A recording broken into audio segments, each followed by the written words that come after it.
त्यानंतर एक breaking news आपल्यापर्यंत येते ती बघूया। नाशिक ग्रामीण पोलिसांनी मोठी कारवाई करत तब्बल 40 लाख रुपयांचा गांजा आता जप्त केलेला आहे। छत्रपती संभाजीनगरहून नाशिककडे येणाऱ्या एका खासगी गाडीमध्ये हा गांजा ठेवण्यात आलेला होता। कारवर राष्ट्रवादी काँग्रेस पक्षाचं चिन्ह असून या सगळ्या प्रकरणाचा आता पोलीस अधिक तपास करतायत।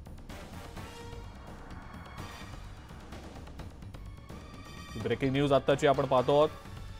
नाशिक ग्रामीण पोलिसांनी ही मोठी कारवाई केली आहे। तब्बल 40 लाख रुपयांचा गांजा पोलिसांनी जप्त केला आहे। अधिक माहिती या संदर्भातली आपण जाणून घेणार आहोत। लक्ष्मण घाटोळ आपले प्रतिनिधी आपल्या सोबत आहेत सध्या।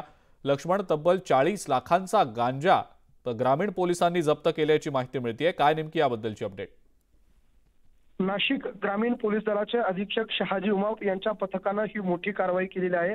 नाशिकमध्ये हा गांजा विक्रीसाठी आणला जात असल्याची गोपनीय माहिती नाशिक ग्रामीण पोलिसांना प्राप्त झाली होती आणि त्या अनुषंगाने नाशिक ग्रामीण पोलिसांकडून नाशिक संभाजीनगर महामार्गावरती पाळत ठेवली जात होती। मात्र ज्या गाडीमधून, ज्या इनोव्हा गाडीमधून हा गांजा नाशिकमध्ये आणला जात होता, ही गाडी त्यांना मिळून आली नाही। त्यानंतर नाशिक ग्रामीण पोलिसांनी ठिकठिकाणी टोल नाके चेक केले, त्या ठिकाणचे सीसीटीव्ही चेक केले। त्यानंतर ही गाडी जी आहे ती नाशिक शहराच्या एका पोहोचल्याची माहिती जी आहे ती पोलिसांना सीसीटीव्हीच्या आधारावर मिळाली आणि त्यानंतर या गाडीचा ज्यावेळेला शोध घेण्यात आला त्यावेळेला बेवारस अवस्थेमध्ये ही गाडी नाशिकच्या एका हॉटेल परिसरामध्ये लावण्यात आली होती आणि त्याच गाडीमध्ये तब्बल 40 लाख रुपयांचा गांजा जो आहे तो पोलिसांना मिळून आलेला आहे। त्यानंतर नाशिक ग्रामीण पोलिसांनी संबंधित गाडी चालकाच्या अर्थात गाडी मालकाच्या विरोधामध्ये देखील या प्रकरणामध्ये गुन्हा दाखल केलेला आहे। मात्र यामध्ये एक महत्त्वाची बातमी अशी आहे की जी इनोव्हा गाडी यामध्ये पकडण्यात आलेली आहे, ज्या गाडीमध्ये हा गांजा मिळून आलेला आहे, त्या गाडीच्या नंबर प्लेटवरती राष्ट्रवादी काँग्रेस पक्षाचा चिन्ह आणि झेंडा जो आहे तो त्या ठिकाणी आढळून आलेला होता। त्यामुळे या सगळ्या प्रकरणाशी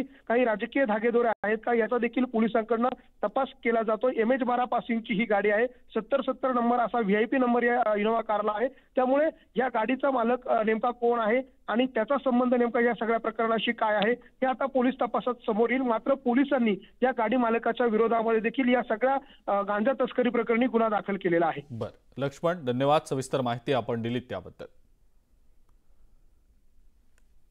महाराष्ट्र अनलिमिटेड मध्ये आता वेळ झाली आहे एका ब्रेकची। बघत रहा न्यूज 18 लोकमत।